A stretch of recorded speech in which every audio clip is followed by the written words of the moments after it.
I just told him right there, we just need to come out and play with confidence too, and stay hungry. You can't get fed in this game, and if you do, or you start, thinking you've done something or accomplished something, that's when somebody's going to sneak up and get you.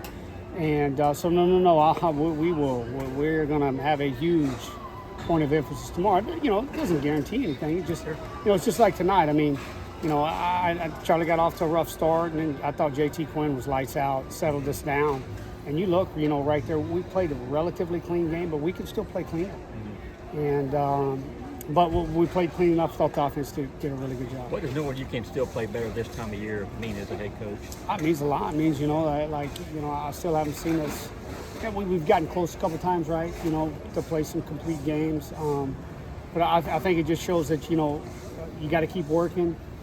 There's that old Southern saying, the hay's in the barn, but we got to take the mindset it's never in the barn, right? We got to keep growing the grass and cutting the hay and keep working and try to get better each day. Bobby said it was okay. That was kind of scary there for a second. Well, yeah.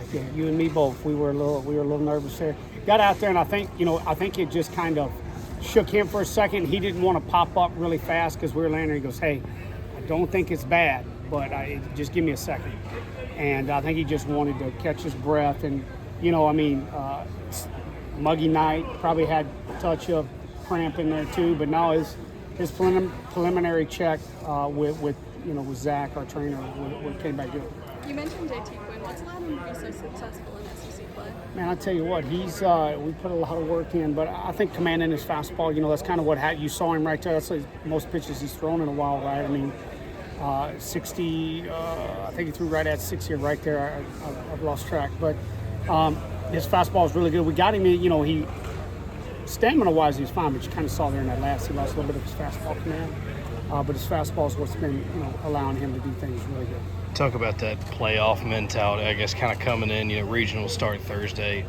How'd you feel seeing them take a 3-0 punch early and then come back? Yeah, our team's done a lot right this year, and we know it. I just kept telling our guys, look, they got to get us out. We came in.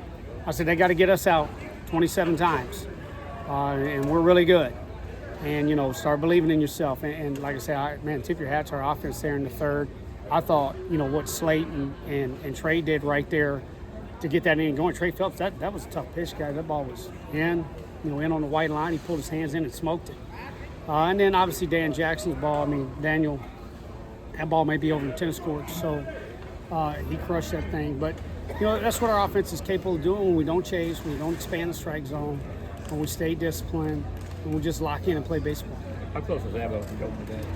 Man, it was close.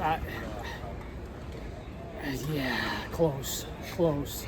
I want, guys. You guys notice we got a little more ball ahead of us, and I don't want to rush him. I want to check one more day and see how he is tomorrow. Your challenge tomorrow is if you got 6 p.m. start, 12 noon start, and so you got to put all those factors in when you're looking at when you're going to play guys. So. That are coming off with stuff like his. So I think if it would have been a do or die win, you might have seen him in there. Was he pushing you to get out there? A little bit. Yeah. As I had to kind of let's give it one more day. Let's not rush it. You guys know this is kind of like different things. Get him out there, and his next setback's not a week or two. It's probably the season. So just really trying to be precautionary. What are you loving the most about this team's identity right now? I think they enjoy each other. I think they like to play the game. I think they think they're never out of the game. If something goes wrong, and then they understand the importance of adding to leads. Just their whole baseball awareness is something I think they like a lot. Thanks.